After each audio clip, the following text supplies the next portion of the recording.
જૂના ડીસા અમને પીએચસી નહીં સીએચસી આપો, 20,000ની વસ્તી માટે મોટી માંગ। નવીન પીએચસી માટે ₹1,66,00,000 મંજૂર થયા, પણ ગ્રામજનોની માંગ છે કે આધુનિક સુવિધાઓ માટે સીધું સીએચસી જ બનાવવામાં આવે। બનાસકાંઠા જિલ્લાના ડીસા તાલુકાના મુખ્ય મથક સમાન જૂના ડીસા ગામ અને આસપાસના ગ્રામ્ય વિસ્તારોમાં આરોગ્યની પૂરતી સુવિધાઓના અભાવે લોકોમાં રોષ જોવા મળી રહ્યો છે। સરકારે જૂના ડીસામાં ₹1,66,00,000ના ખર્ચે નવીન પ્રાથમિક આરોગ્ય કેન્દ્ર બનાવવાનો નિર્ણય લીધો છે, પરંતુ સ્થાનિક લોકોની એક જ માંગ છે કે વસ્તી અને જરૂરિયાતને જોતા અહીં પીએચસીના બદલે સામૂહિક આરોગ્ય કેન્દ્ર એટલે કે સીએચસી કાર્યરત કરવામાં આવે। જૂના ડીસા ગામ અંદાજે 20,000થી વધુની વસ્તી ધરાવે છે। આ ઉપરાંત આસપાસના 10થી 15 જેટલા નાના ગામડાઓ સીધી રીતે આરોગ્ય સેવાઓ માટે જૂના ડીસા પર નિર્ભર છે। હાલમાં કાર્યરત પીએચસીમાં અપૂરતી સવલતોને કારણે દર્દીઓને નાની મોટી ઇમરજન્સીમાં પણ 15થી 30 કિલોમીટર દૂર ડીસા અથવા પાલનપુર સુધી દોડવું પડે છે। સ્થાનિક રહેવાસીઓએ મીડિયા સમક્ષ પોતાની વેદના ઠાલવતા જણાવ્યું હતું કે પીએચસીમાં સ્પેશિયાલિસ્ટ ડોક્ટરો ન હોવાથી ગંભીર બીમારીમાં તાત્કાલિક સારવાર મળતી નથી, તેમજ સીએચસી બનવાથી સ્થાનિક સ્તરે જ સુરક્ષિત પ્રસૂતિ અને સ્ત્રી રોગ નિષ્ણાતની સેવાઓ પણ મળી શકે તેમ છે। ઇમરજન્સી કેસમાં ડીસા જતી વખતે રસ્તામાં જ દર્દીનો જીવ જોખમાય તેવી સ્થિતિ સર્જાય છે। સરકાર જ્યારે કરોડો રૂપિયા ખર્ચી જ રહી છે, ત્યારે થોડો વધુ ખર્ચ કરીને કાયમી ધોરણે સીએચસી બનાવવામાં આવે તો હજારો લોકોને લાભ થાય।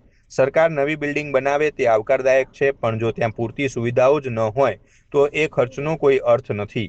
અમારી માંગ એ છે કે અમને સીએચસી આપવામાં આવે, જેથી ઓપરેશન થિયેટર અને નિષ્ણાત ડોક્ટરોની સેવા ગામમાં જ મળી રહે। આપને તરફથી એક માંગણી છે કે ભાઈ અમારે અહીંયા પીએચસી છે જે મંજૂર થઈ ગયું છે, પણ સાહેબ અમારે પીએચસી નથી જોઈતું, અમને સીએચસી આપો। કારણ કે જૂના ડીસા એક બહુ મોટું ગામ છે અને આજુબાજુની વસ્તી મળી કુલ 30થી 35,000 પબ્લિક છે અને અહીંયા પીએચસીમાં સારી સેવા મળે છે, પણ જે સાંજ પડે બંધ થઈ જાય છે। પણ અમને એક કાયમી ખાતે 24 કલાક ડૉક્ટર રહે એવી એક માગણી સાથે સીએચસી મળે એવી આપના માધ્યમથી હું વિનંતી કરવા માગું છું।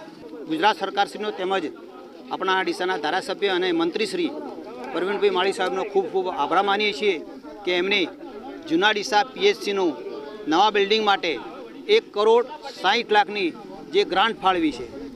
પરંતુ સાથે સાથે અમારી ગુજરાત સરકાર અને સાહેબશ્રીને પણ એક વિનંતી છે કે જૂના ડીસા હાલ પીએચસી તરીકે સેન્ટર ધરાવે છે। આ ગામની અંદર લગભગ જૂના ડીસાની અંદર 10થી 12 ગામો આવેલા છે અને જો પબ્લિક ગણવા જઈએ તો લગભગ 1 લાખ જેટલી વસ્તી થવા જાય છે અને રોજની જો ઓપીડી ગણીએ તો પણ 150થી 200 સરેરાશ થવા જાય છે। એટલે જૂના ડીસાની અંદર જો પીએચસીની જગ્યાએ સીએચસી બનાવવામાં આવે તો લોકોને આરોગ્યની દ્રષ્ટિએ જે સુખાકારી જોઈએ એ વધુ પ્રમાણમાં મળી રહે। એટલે અમારી સાહેબશ્રીને એક વિનંતી છે કે આપ અમારા પીએચસીને સીએચસીમાં ફેરવી આપો એવી અમે આપ સાહેબને વિનંતી કરીએ છીએ। અસ્તુ ભારત માતા કી જય। અમારા ગામમાં ગુજરાત સરકાર દ્વારા પ્રાથમિક આરોગ્ય કેન્દ્ર મંજૂર કરવામાં આવ્યું છે, પણ લોકોની લાગણી અને માગણી એવી છે કે પ્રાથમિક આરોગ્ય કેન્દ્રની જગ્યાએ સામૂહિક આરોગ્ય કેન્દ્ર ફાળવવામાં આવે તો બહુ વધારે સારું રહેશે। કેમ કે 1 લાખની જનસંખ્યા થાય છે આજુબાજુના ગામડાની અને જૂના ડીસાની, અને 24 કલાક સારવાર પણ સામૂહિક આરોગ્ય કેન્દ્રમાં મળે। અને સામૂહિક આરોગ્ય કેન્દ્ર બનાવવા માટે થઈને હકદાર છે જૂના ડીસા ગામ પંચાયત। વર્ષો પહેલાં પણ અમારા ગામમાં ડિલિવરીની સગવડો મળતી હતી, 24 કલાક ડૉક્ટરો અને સારવાર પણ મળતી હતી, અને ફરીથી જો સામૂહિક આરોગ્ય કેન્દ્ર બને તો બધી રીતે સારવાર મળે એમ છે। તો અમે પ્રવીણભાઈ માળી સાહેબને અને ગુજરાત સરકારનો પણ આભાર વ્યક્ત કરીએ એમ છીએ।